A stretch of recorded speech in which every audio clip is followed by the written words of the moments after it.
नमस्कार, मैं रुचि। आप देख रहे हैं जनसंदेश टाइम्स। राष्ट्रीय कांग्रेस पार्टी पर कब्जे को लेकर शरद पवार और उनके भतीजे अजीत पवार के बीच छिड़ी जंग अब नए दौर में पहुंच गई है। शुरुआत में दोनों गुटों ने पार्टी पर कब्जे का दावा करते हुए पहले एक दूसरे को पार्टी का बाहर का रास्ता दिखाया था, लेकिन अब दोनों गुट एक दूसरे के समर्थन में खड़े पार्टी पदाधिकारियों को निपटाने में जुट गए हैं। अजीत गुट ने अब तक सबसे बड़ी कार्रवाई करते हुए पार्टी के 10 राज्यों के अधीक्षकों को निष्क्रियता व संगठन का कामकाज ठीक तरीके से नहीं करने के आरोप में तत्काल प्रभाव से हटा दिया। इन राज्यों की कार्यकारिणी भी भंग कर दी गई। इस बीच जिन राज्यों के अध्यक्षों को हटाने का फैसला लिया गया है उनमें दिल्ली, बिहार, छत्तीसगढ़, पंजाब, हरियाणा, गोवा, पश्चिम बंगाल, मणिपुर, राजस्थान और अंडमान निकोबार शामिल है। अजीत गुट ने इस संबंध में एक बयान जारी करते हुए जानकारी दी है, जिसमें कहा गया है कि पार्टी अध्यक्ष अजीत पवार के निर्देश पर पार्टी के राष्ट्रीय कार्यकर्ता अध्यक्ष प्रफुल्ल पटेल ने कार्रवाई की है।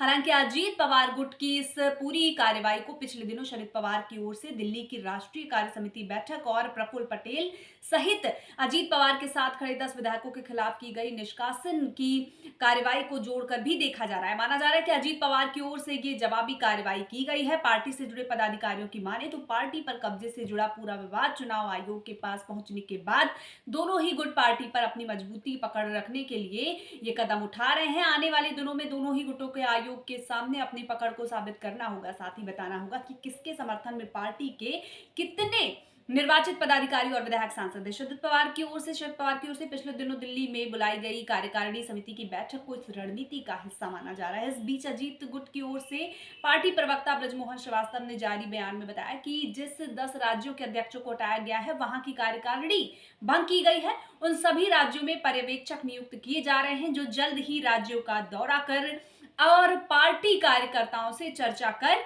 नई कार्यकारिणी के गठन को लेकर अपनी अनुशंसा देंगे, जिसके बाद नए सिरे से सभी राज्यों में कार्यकारिणी में गठन का ऐलान किया जाएगा। खैर, देखा जाए तो दोनों पवार ने मिलकर महाराष्ट्र की राजनीति में, महाराष्ट्र की सियासत में एक कहीं ना कहीं देखा जाए तो भूचाल ला ही दिया है।